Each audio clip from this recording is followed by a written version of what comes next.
दिन में हम कई बार सुखी होते, कई बार दुखी हो जाते। वो क्यों सुखी और दुखी होते हैं? ये हमारे कर्मों की रील चलती है। जब हमारे अच्छे कर्म आते तब हम सुखी होते हैं, बुरे कर्म आते तब हम दुखी हो जाते हैं। जैसे पहले गांव में, यहाँ इस क्षेत्र में तो रहट के कुएं होते थे, तो उनकी जो बाल्टी एक ऊपर आई एक नीचे गई। जो शहरी क्षेत्र है उनमें चरखे लगे होते हैं, मेले में एक नीचे आती कुर्सी एक ऊपर जाती। ऐसे ही कर्मों की रील चलती है। और कर्मों की रील जब अच्छे कर्म आते, पुण्य कर्म आते तब हम सुखी हो जाते, पाप कर्म आते तब हम दुखी हो जाते।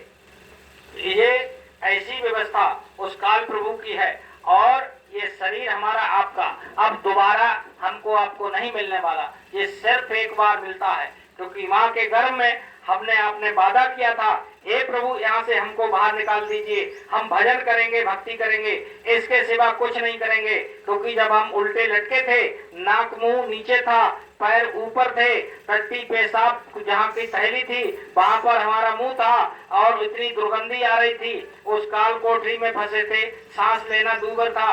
लेकिन प्रभु का दर्शन करते थे, उनकी आवाज को सुनते थे, उनसे प्रार्थना करते थे, हे प्रभु यहाँ से बाहर निकालो, हम भजन करेंगे, भक्ति करेंगे, इसके सिवा कुछ भी नहीं करेंगे। लेकिन वो प्रभु ने हमारी प्रार्थना स्वीकार नहीं की। क्यों स्वीकार नहीं की? ये शरीर जो था ये कच्चा था, ये पका हुआ नहीं था। लेकिन प्रभु से प्रार्थना किया, उसके लिए महात्मा रामायण में लिख के गए। उन्होंने लिखा कि अब प्रभु कृपा करऊ ये भांति, सब तज भजन करऊ दिन राती। हे प्रभु हम भजन करेंगे, भक्ति करेंगे और कुछ नहीं करेंगे, हमको यहाँ से निकाल दीजिए। लेकिन प्रभु ने उनकी सुनी नहीं।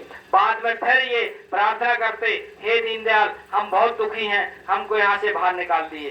तो उन्होंने फिर लिखा कि दीन दयाल बिरद संभारी, हरौ नाथ मम संकट भारी।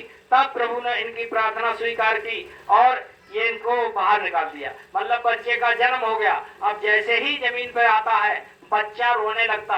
दूसरा देश होता, अनपहचान लोग होते हैं, किसी को पहचानता नहीं, अब वो रोता रहता है। अब वो जब वो रोता है तो पाकिस्तान में जो बच्चा पैदा होता